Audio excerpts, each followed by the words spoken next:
I think LMI has been crucial in where our state is going. This work resonates with people, and watching LMI grow, it tells me that we're really on to something. If power is the capacity to alter another person's conditions or state, well then so is equity. They're a part of every single thing that we do. They're not separate. So first things first, I guess it would be helpful if you knew who I was. My name is Jacqueline Ollison. I am an educator for life. I have started off teaching mathematics, actually in Santa Barbara, right? So I've had experiences in very affluent districts, as well as districts that are not affluent. I then moved into administration, serving as a vice principal and a principal, and I've worked at the district office and school sites. And then I moved over to the state, and I worked in the Department of Ed in Superintendent Torlickson's office, as well as Superintendent Thurman's office. For Superintendent Torlickson, I spent a lot of time working with the Chief Deputy, Glenn Price, spending a lot of time working on school climate and working conditions, and understanding how absolutely vital school climate and working conditions are for healthy functioning of our teachers and students and administrators, and to keeping people at the site. And I worked in the equity office for Superintendent Thurman, and just understanding how important it is to center the voices of those who typically aren't centered in policy, to ensure that we can do what we need to do. Now, I currently work as the program director for the California Teacher Residency Lab, working to support district and university teams who are trying to get more teachers into the profession in hard to staff subject areas like STEM and special education and bilingual ed in districts throughout California. And I guess the other piece is that my research was on compassion fatigue, which is what happens when people who are working with people who are experiencing constant states of trauma, like teachers who work with students who are experiencing extreme trauma. How does that impact the teacher? How does that impact their mental health and well-being? And what can we do to support them? So that's all of that to say in a roundabout way that this particular topic is exciting for me, and I'm so glad to be present with you all. Okay. Throughout as we engage together today, it might be a good idea. I'm going to ask you to maybe have like a journal handy or something you can write on that'll just give you a chance to jot down your thoughts or ideas. And there will be a couple of points during the session today that you'll be paired up with someone to be able to kind of process any thoughts or feelings that are coming up. And I guess I will say that labor management, LMI, is actually one of my favorite initiatives before the Teacher Residency Lab that the CDE Foundation does. And it's because, having been both a teacher and an administrator, I wish I had known about this Cal LMI when I was an administrator, because it's so important to figure out ways to work with one another in ways that are effective and supportive and respectful and trusting, because you can do so much more for the school, you can do so much more for the kids and for the teachers. And I always liked this quote, it's just one of my favorites, and it's basically Patrick Dolan, who's kind of the brainchild behind all of the work, or at least the foundational research and understanding of working together in district leadership teams with labor and admin. But what he says is that unions have always been about social justice. And that warms my heart, because what this is saying is that it's more than just about the teachers and the educators. It's about making sure that all of the work that we do, that it is centered on lifting up the voices of those who can't do it for themselves. And I think it's inspiring. I love teaching. I love teachers. And I just think that this is such a really cool way to think about your unions and your work. And so that'll be there. And during our conversation today, we're really going to spend my intention to work with you today is to understand how power and powerlessness influence the relationships and behaviors of our team and how we work together. And then to understand how centering equity can alleviate feelings of powerlessness and engender trust in your team to always act for the greater good of everyone else, right, of all stakeholders. And then to remember that balancing power and equity is a choice, and that intentionality will matter. So before we move any further, this here is a mood meter. Has anyone ever seen this before? Yeah, some of you, yeah, it's an SEL technique, right? And basically what you're going to do, right, is if you start at the bottom left where it says despair, right? And if you were to move to the far right, right, we move from despair to serenity, right? Or if you were to start at despair and move up, you could move to enraged. It's also like the 4 zones, like the red, blue, yellow, green zones of regulation. But what I would like for you to do is to just think about a time when you felt powerful. And it can be in your work setting, or it can be in your life in any way, an area. What feelings were present for you? What feeling was most present for you when you felt powerful? And whatever it is that you see, or if you can locate that feeling on the mood meter, go ahead and type it into the chat.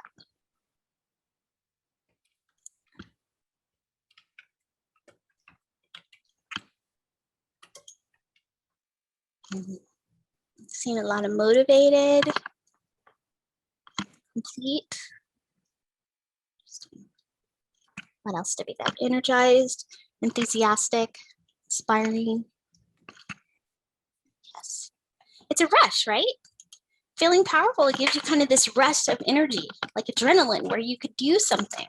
You can be great, and you can use that, that feeling to do some amazing things. Well, today we're going to talk about that, but we're also going to talk about the paradox of power and what happens when there's a shift in that adrenaline or that motivation.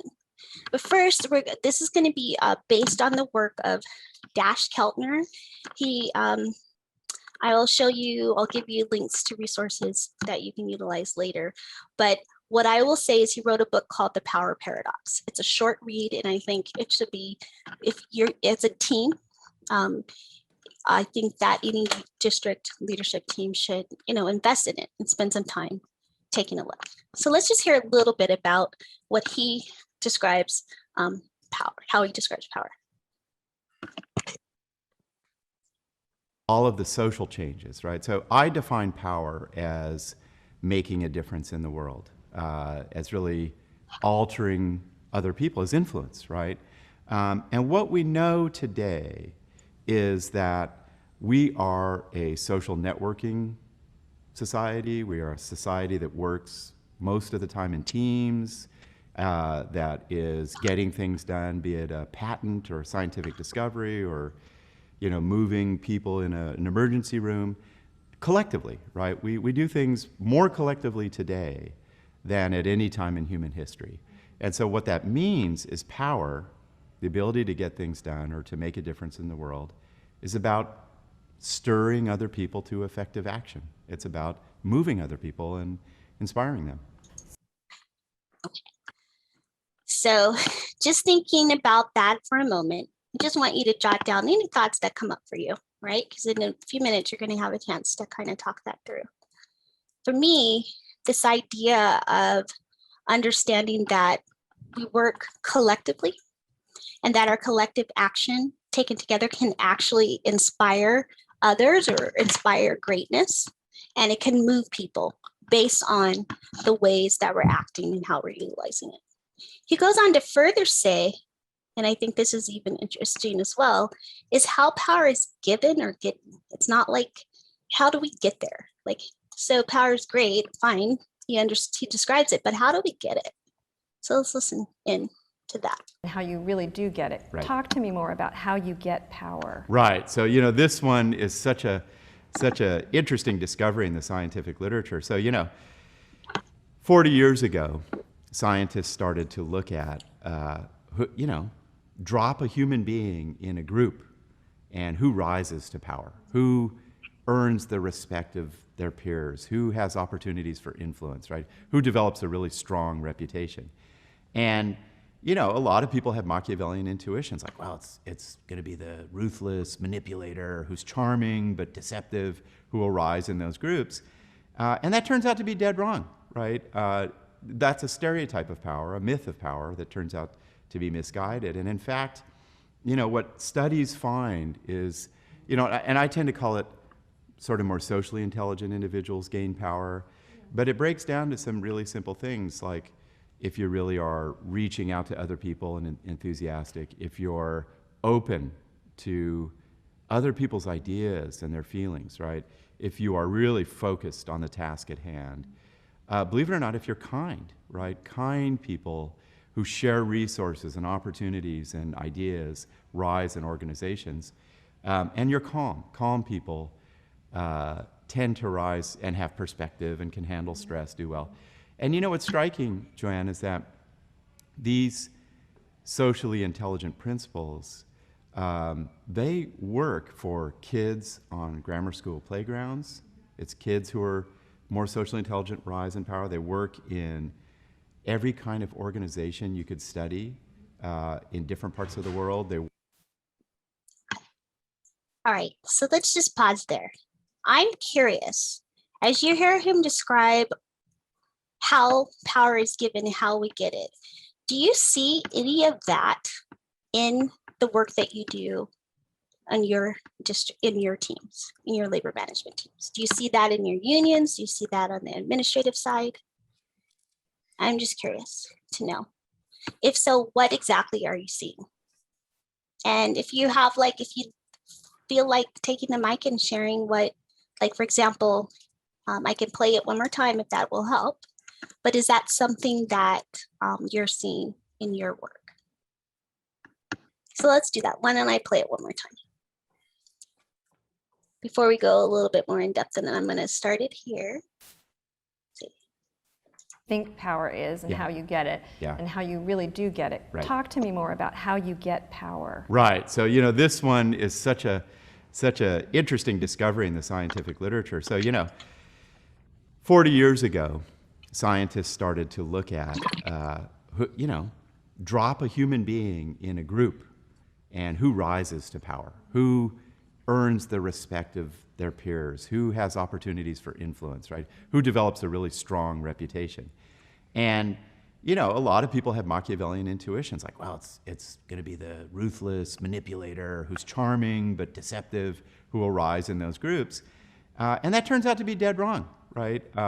That's a stereotype of power, a myth of power that turns out to be misguided. And in fact, what studies find is, and I tend to call it sort of more socially intelligent individuals gain power, but it breaks down to some really simple things, like if you really are reaching out to other people and enthusiastic, if you're open to other people's ideas and their feelings, right?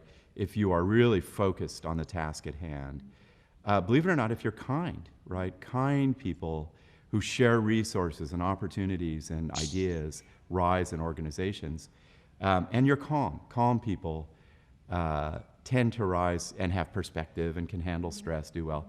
And what's striking, Joanne, is that these socially intelligent principles, they work for kids on grammar school playgrounds. It's kids who are more socially intelligent rise in power. They work in every kind of organization you could study. Okay. So based on that, I'm curious, is that something that you all have seen, this type of power being given or present in your work? For me, being I'm new to my position in the last year, so I've joined an organization in a pandemic, and it's been a unique opportunity to see truly how powerful the human connection is, because I've met people just like we're meeting all of us today, and that's one of the reasons why I took my camera and put it on right away for you because you started talking about, have you ever felt lonely when you're really looking at squares and they're not looking back at you? Yes. It makes such a big difference to have that connection and to have that face and to have that feedback.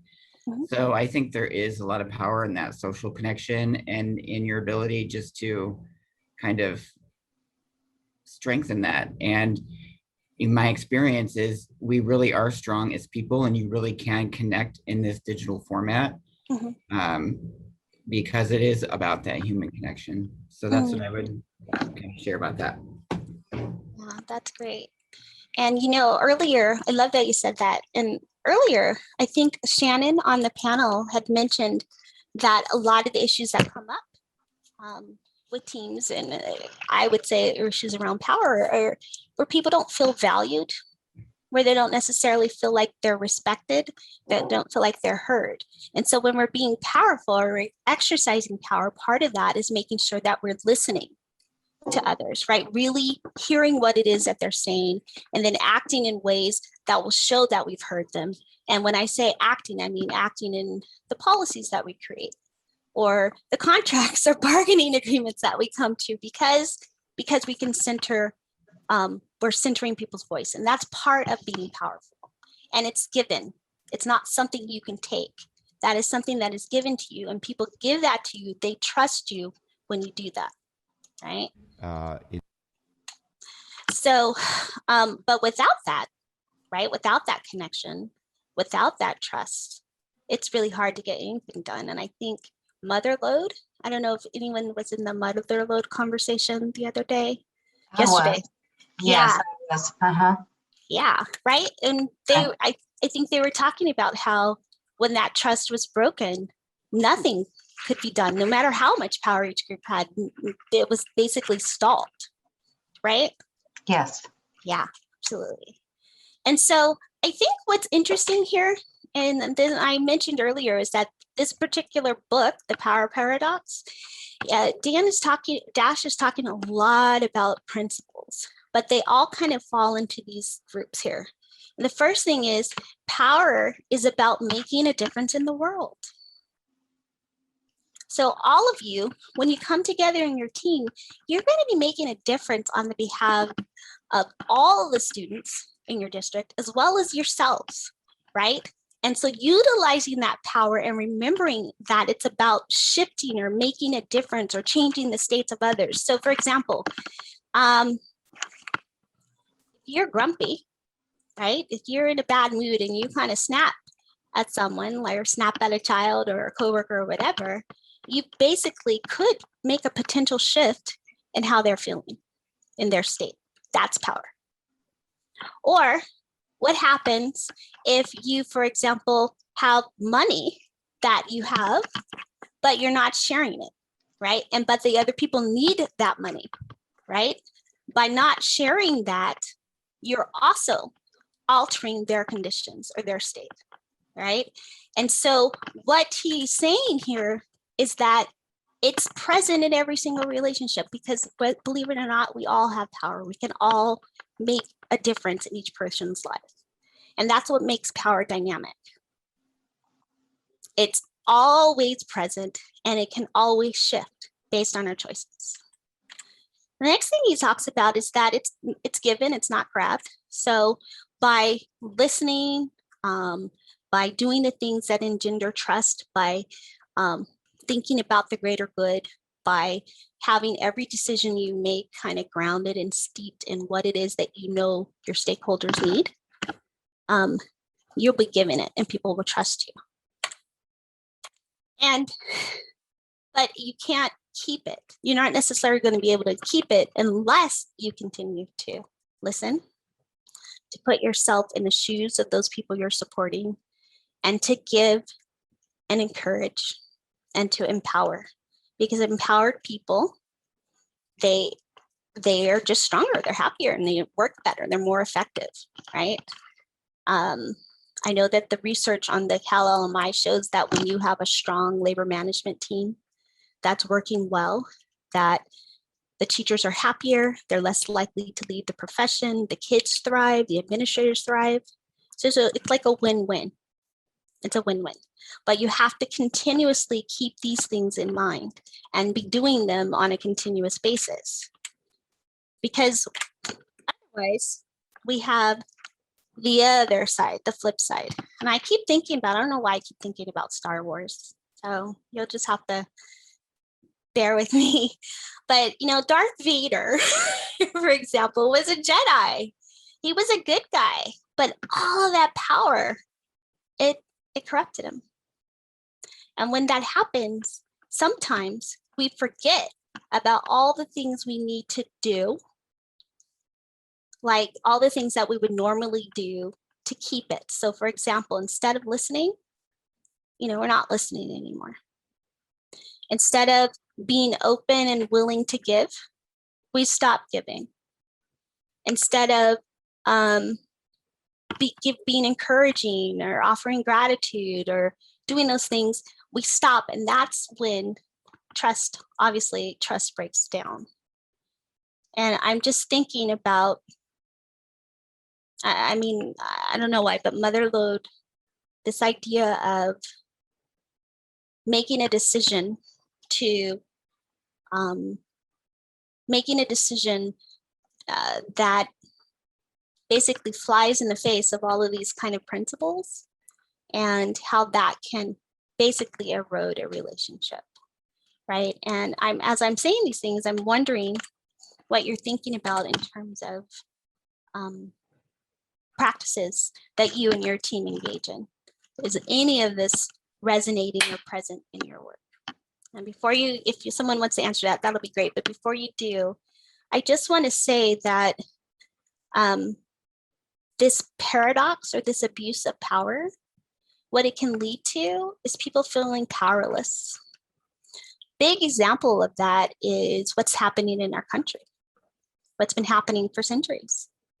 You have marginalized groups of folks who just feel like invisible, who feel like they're not heard, who don't see themselves in policies, who don't see themselves being,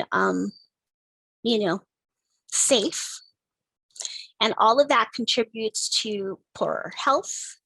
And when you're under stress, it also contributes to impacted cognitive functioning.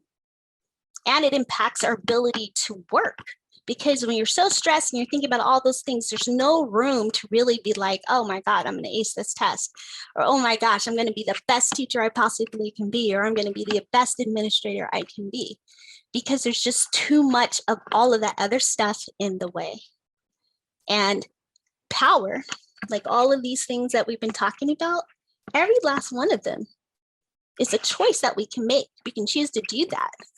But if we don't, right, and people are feeling powerless, you start to see some interesting situations, right?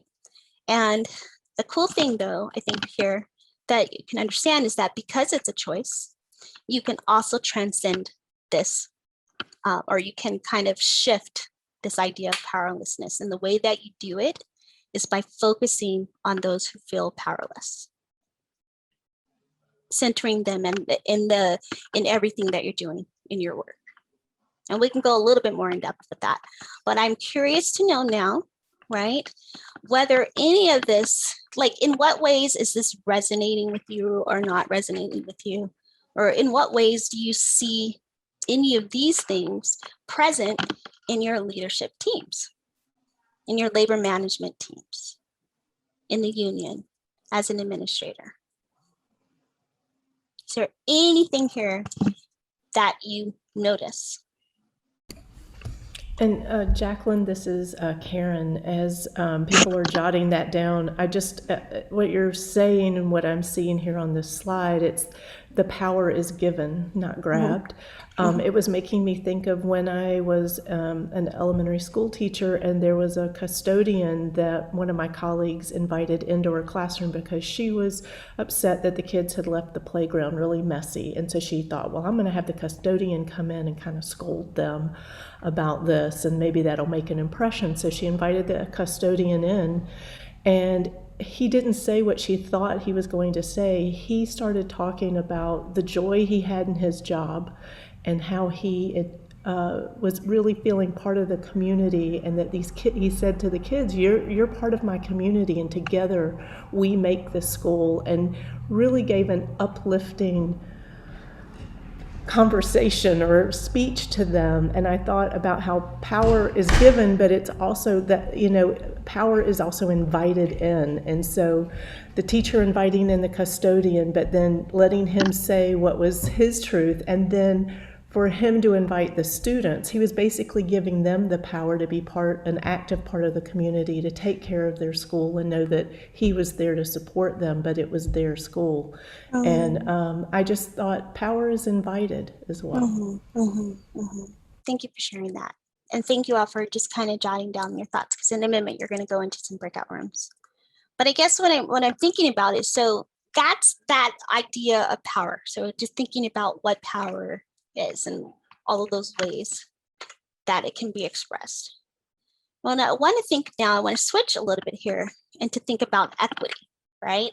And equity, in the sense for me, is also basically thinking about those who feel powerless.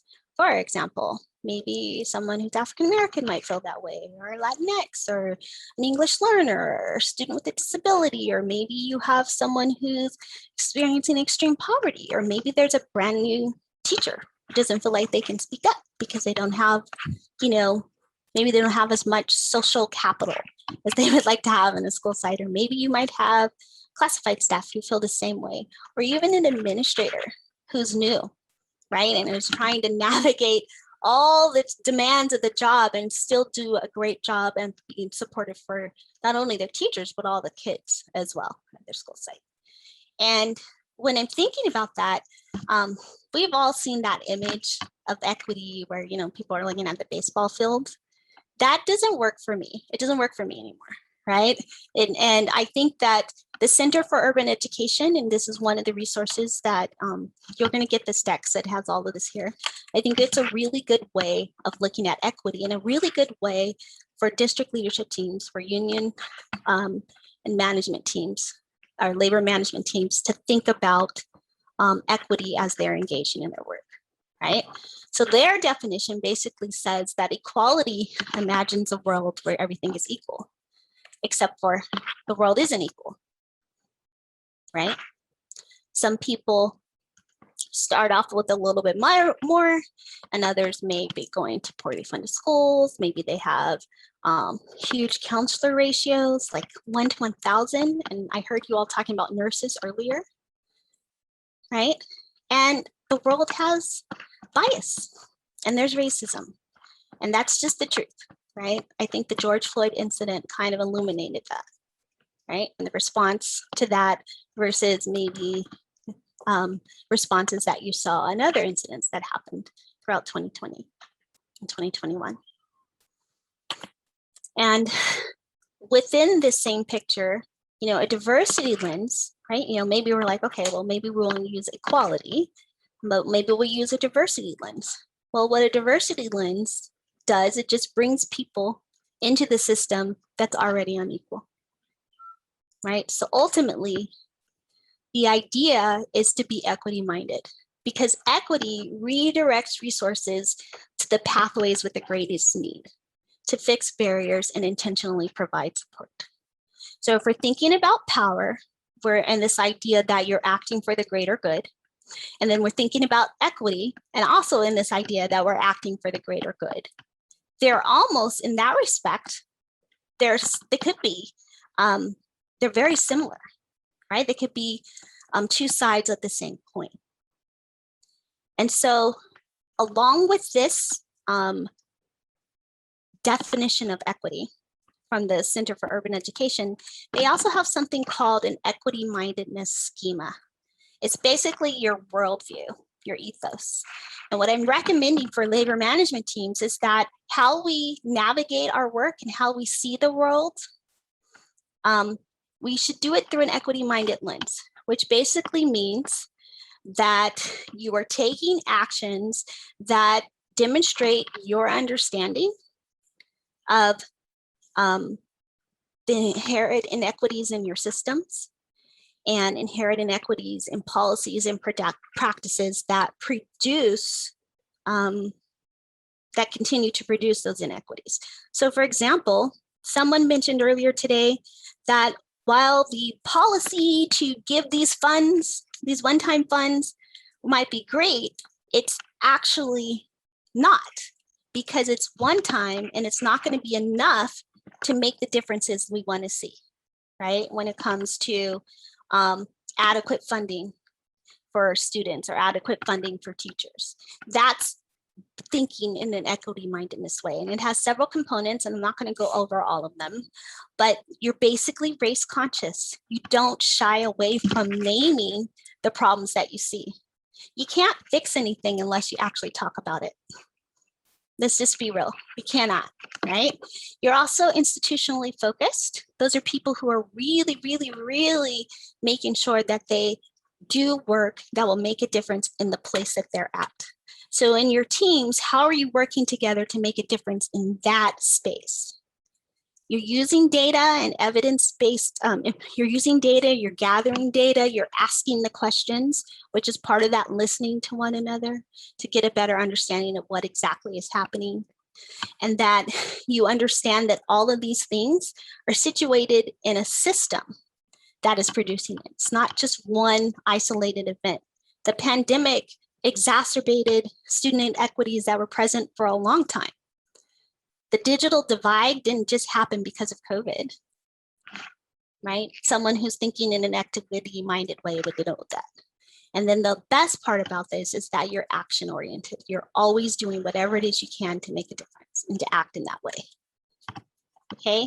So ultimately, if we connect them, what you were saying is that if power is the capacity to alter another person's conditions or state, well, then so is equity, right? And that they're a part of every single thing that we do. They're not separate, right? And that we all have power, right? But not, unfortunately, not all of us feel that way. And if we don't address it, these feelings of powerlessness can lead to behaviors or conditions where people are suffering, right? Where teachers aren't feeling valued, where they're maybe not feeling like they're getting the support they need so they can support the students. And the students aren't getting the support. And I'm going to say this again. And sometimes it even impacts the way we see each other. You know, an administrator of a school that has teachers at that school, you're all at the same school. So all the things that are happening, you're in it together, but sometimes we can't see that, especially when powerlessness or these are an issue. So what I'm going to ask you to do before we talk about ways to alleviate this, I'm going to ask you to connect the dots, okay, and just what is moving in you, right? And what connections can you make between this information and the functioning of your teams? And I'm going to put you in random pairs. And when you get in there, I just want you to share just what's coming up for you, what's resonating with you. A really good setup for what I was going to tell you next in terms of tools and how we do that. So, and I appreciate all of the comments in the chat. I mean, this is just a little bit of a different look on how our teams, how we can utilize our teams and utilize power and equity in ways that will move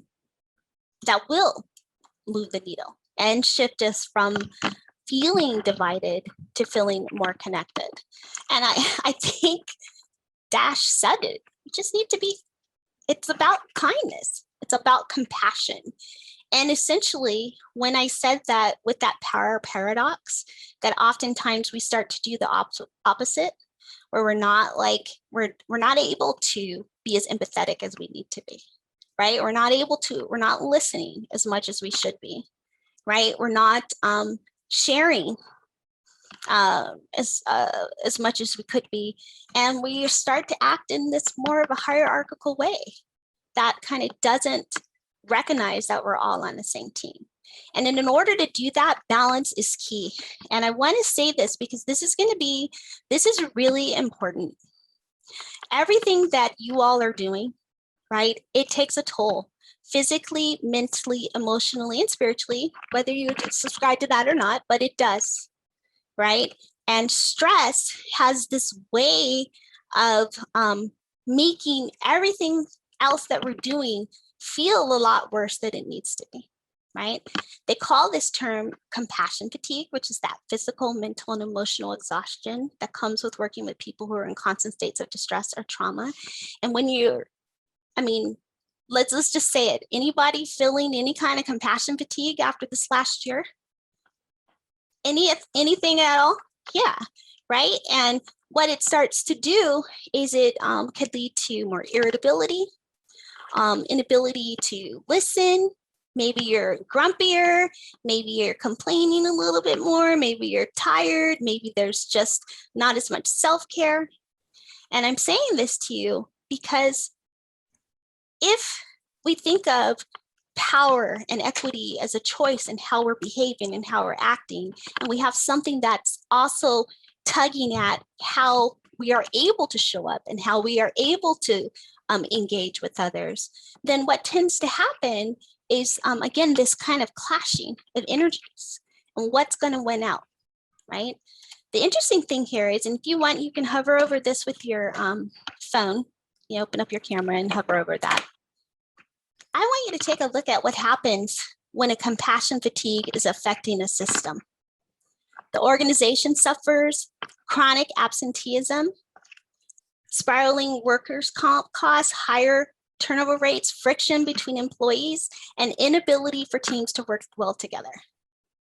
Did anybody experience any of this with their labor management team this past year?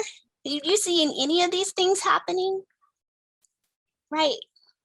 So it's absolutely vital that as you're engaging in this work and as people have entrusted you with representing them, their voices, representing their needs, that you take care of yourself because you're important, right? And if you don't, it's going to be really hard to be that, to exercise that type of power and equity mindedness that you want to.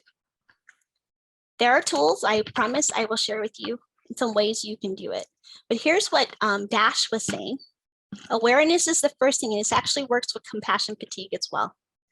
Be aware of how you're feeling and how you're engaging, right? Remember, it's about the greater good. But if in this power dynamic and as you're moving through it, things are feeling quite off, you need to pay attention to those, right? Practice humility. Remember that you have been entrusted with the care of a lot of amazing people, right? And kids, right? And so if you can do that, that will be helpful. Stay focused on others. This work isn't, it's not just about us, although we're a part of that us. We're focusing on what others need. So that means we're listening more. We're talking to our constituents. We're talking with our stakeholders. We're having that dialogue. We're communicating. And whenever you can, this is for both sides, give a little bit. My, just my upbringing, but I guess when I think about the word gratitude, for example, they say that the more you say, the more you express gratitude for the things that you have and the things that you want, the more the more of those things you will get. But here, what the science is behind it is that as we empower others, as we show them that we value them, as we show them that we respect them, they turn around and actually do the same thing. And it ends up being this spiral effect where everyone is feeling empowered, where everyone is feeling better and they're better able to work together. So it's just a win-win. And I can't emphasize this enough. Respect, it should be basic, right? But respect each other. It matters. And then I think the thing that, at least especially when it comes to equity, this last one, it says, change the psychological context of powerlessness. What that really means is, if there is something that you are noticing as you're working with people who may feel this way, that you can make a difference on, then actually go out and do that. So A great example was the food. You noticed that a lot of kids this year may have had, issues with food insecurity, weren't getting breakfast, didn't have lunch, and a lot of you rallied around to make sure that they were fed.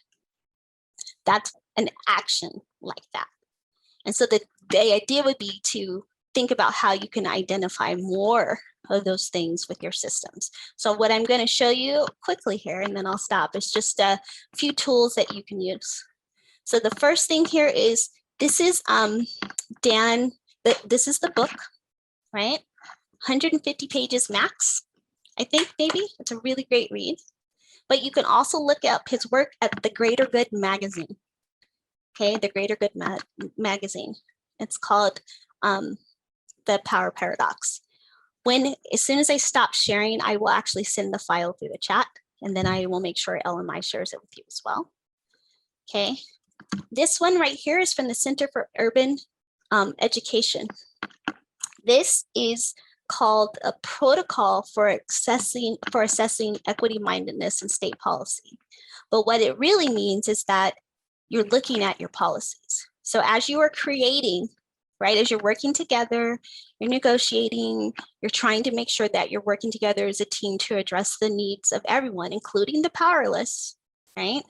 You can use this protocol, right? And there are different scenarios. It's an actual framework. It's not just one page. I'm only showing you a picture here. But you can use this as a guide. For example, here's a question for equity framing. Have data been collected and analyzed to clearly show trends in educational and workforce needs, demographic shifts, etc.? Right? Are we doing that? If we're not, then how can we say this policy is going to work? Or could you say, are you asking yourself, could this policy cause disproportionate impact to specific groups? And what groups are we talking about here? And so these things that in this particular framework will give you actual tools that you can use to engage in your work in an equity-minded way. I love the resource book, the Cal LMI resource book, pages 8 through 11, go through and talk about the boundaries of the systems and how power and influence show up within each of those boundaries.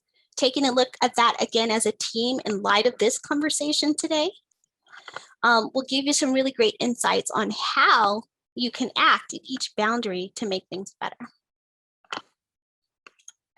This one right here, I think I heard someone mention Stanford D School yesterday. Maybe it was, or it's a roll alike panel with union folks. But basically, this is an empathy field guide. It's maybe 5 pages at the most, but what it does is it gives you some really great tools and protocols for conducting empathy interviews. Why do you want to conduct empathy interviews?